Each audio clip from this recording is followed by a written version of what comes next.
naman ah. Ang lakas ng echo mo, ano narinig mo? No? Siguro madalas siyang mag-practice dito, no? Nakakali po ako. Ah, kasali ka siya. Ito ang tanong mo ah. Okay. Sino-sino ang mga bayani ang kilala mo? Sa Rizal po. Rizal.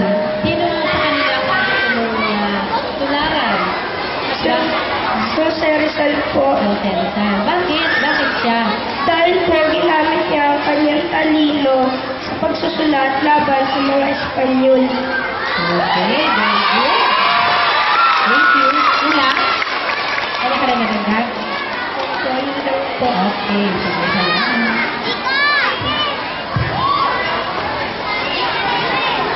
Enter John